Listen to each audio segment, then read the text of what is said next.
Hello guys, welcome to my YouTube channel account knowledge. Guys, हमने क्या कर रखा था, हमने एनपीओ चैप्टर स्टार्ट किया हुआ था, है ना। Means not for profit organisation. हमने फाइनेंशियल स्टेटमेंट्स देखी नॉट फॉर प्रॉफिट ऑर्गेनाइजेशन के लिए कि वो कौन कौन से कहते हैं कि अकाउंट बनाती है ना एनपीओ। तो हमने देखा है रिसिप्ट एंड पेमेंट अकाउंट देखा, उसमें से मैंने बताई कि क्या टर्म कैसे है।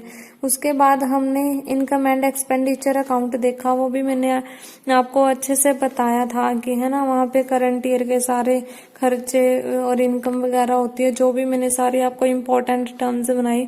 अगर आपने उन टर्म्स को अच्छे से समझा होगा तो आप इनकम एंड एक्सपेंडिचर भी अच्छे से कर पाए होंगे। नेक्स्ट हमने फंड देखे, जनरल फंड, स्पेसिफिक फंड देखे, और उनसे फंड से रिलेटेड हमने इलुस्ट्रेशन भी किया, है ना। तो आज हम उन्हीं फंड से रिलेटेड आज एक प्रैक्टिकल क्वेश्चन करने वाले हैं। अगर आपने पहले इलुस्ट्रेशन अच्छे से किया होगा तो आपको प्रैक्टिकल करने में भी कोई दिक्कत नहीं आएगी। तो आई होप हमें स्टार्ट करना चाहिए। So let's start the video guys. ये दे रखा है हमें थर्ड प्रैक्टिकल क्वेश्चन। देखो, how will you show the following in the balance sheet of A club. हमने क्या करना है, कहते हैं कि क्लब की कुछ हमें टर्म दी हुई होंगी, उसको हम बैलेंस शीट में कैसे शो करेंगे, हमने वो बताना है। देखते हैं हमें क्या क्या कुछ टर्म दे रखे हैं। हमें ये डाटा दिया हुआ है, देखते हैं क्या क्या कुछ है। सबसे पहले है donation for building. Donation for building का हमें अच्छे से पता है कि जब भी हमें किसी स्पेसिफिक ऑब्जेक्टिव के लिए कोई डोनेशन मिलती है तो वो हमारी लाइबिलिटी बन जाती है। और लाइबिलिटी को हम कहाँ शो करते हैं, बैलेंस शीट की लाइबिलिटी साइड में, ठीक है।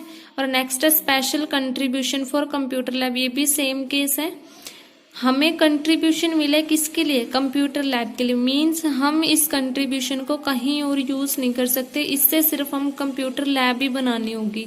सो ये भी हमारी क्या बन जाती है, लाइबिलिटी बन जाती है। तो इस लाइबिलिटी को भी हम कहाँ, बैलेंस शीट में लिखते हैं। नेक्स्ट आगे स्पोर्ट्स फंड। स्पोर्ट्स फंड क्या होता है, एनपीओ क्या करती है कि अपने स्पोर्ट्स फंड क्रिएट करती है, क्योंकि एनपीओ तो कैपिटल टर्म का तो यूज नहीं करती ना, तो इसलिए वो क्या करती है, कुछ फंड स्पेसिफिक क्रिएट कर लेती है। जैसे यहाँ इन्होंने स्पोर्ट्स फंड बताया तो प्राइज फंड हो गया, है ना। और भी जो फंड होते हैं ऐसे फंड क्रिएट कर लेती है। तो इन्होंने यहाँ पे स्पोर्ट्स फंड, इन्होंने ये फंड इसलिए क्रिएट करती हैं ताकि इस पर्पस के स्पोर्ट्स से रिलेटेड जो भी उनके एक्सपेंस होंगे वो इस फंड से कर सके, ठीक है। तो ये स्पोर्ट्स फंड दिया, उसके बाद हमें स्पोर्ट्स एक्सपेंसेस दिए हैं। स्पोर्ट्स एक्सपेंस हम कहाँ से करते हैं, स्पोर्ट्स फंड से। इट मीन्स इसको हम लेस करके ही लिखते हैं, ये भी हमारी बैलेंस शीट की टर्म होगी। उसके बाद स्पोर्ट्स फंड इन्वेस्टमेंट, अब हम स्पोर्ट्स फंड में इन्वेस्ट कर रहे हैं ना, तो ये हमारी एक एसेट होती है, तो इसको हम कहाँ, बैलेंस शीट की एसेट साइड लिखते हैं। तो गाइस अब हम देखते हैं इसको हम सोल्यूशन कैसे करेंगे। गाइस, मैंने बैलेंस शीट का ये जो फॉर्मेट है पहले से ही रेडी किया हुआ है, ठीक है। तो अब हम टर्म्स देखते हैं कौन सी कहाँ जाएगी। सबसे पहले तो डोनेशन फॉर बिल्डिंग, मैंने आपको बताया था कि ये हमारी लाइबिलिटी होती है, तो कहाँ हम लाइबिलिटी साइड लिख देंगे, डोनेशन फॉर बिल्डिंग, ठीक है कितनी, 25 लाख है ये।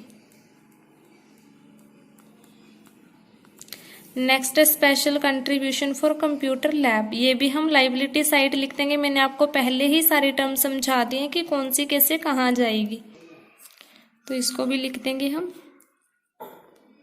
Contribution for computer lab. हमें कितना मिला, 10 लाख, तो ये 10 लाख नोट डाउन कर दिया हमने। नेक्स्ट है स्पोर्ट्स फंड मिला हमें, ये भी हमारी लाइबिलिटी होती है, और हमें एक्सपेंस भी दे रखे हैं। स्पोर्ट्स फंड जितने हैं उसमें से जो भी हमारे एक्सपेंसेस है माइनस करके लिख देंगे। स्पोर्ट्स फंड है हमारे 5 लाख के, और हमारे स्पोर्ट्स एक्सपेंस कितने के, 1,20,000 के, तो इससे लेस कर देंगे हम स्पोर्ट्स एक्सपेंस कितने, 1,20,000 के। तो ये जो भी हमारा बचेगा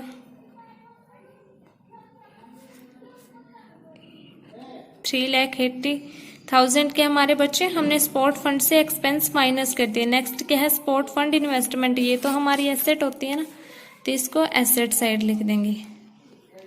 स्पॉट्स फंड इन्वेस्टमेंट कितनी है हमारी, ये 5 लाख की। ये लो, बस ये इतना ही क्वेश्चन था। ये तो बिल्कुल सिंपल सा क्वेश्चन था गाइस, आपको अच्छे से समझ भी आया होगा, है ना। इसमें कुछ भी नहीं था, जस्ट टर्म जो जहां साइड की थी उसको वहीं लिखना था। ये देखो ऑनलाइन आंसर में भी देख लो, इन्होंने दे रखा है कि donation for building liability side में है, और कंट्रीब्यूशन जो स्पोर्ट्स फंड का 3,80,000 है, हमारा भी 380 आया है। उसके बाद स्पोर्ट्स फंड इन्वेस्टमेंट को हम एसेट साइड लिखेंगे, तो यही था हमारा। ठीक है guys, thank you guys. I hope आपको ये वीडियो अच्छे से समझ आई होगी, आपको क्वेश्चन भी अच्छे से समझ आया होगा। अगर गाइस आपको अच्छी लगती है वीडियो तो इस वीडियो को लाइक, सब्सक्राइब, शेयर जरूर करें। Thank you guys.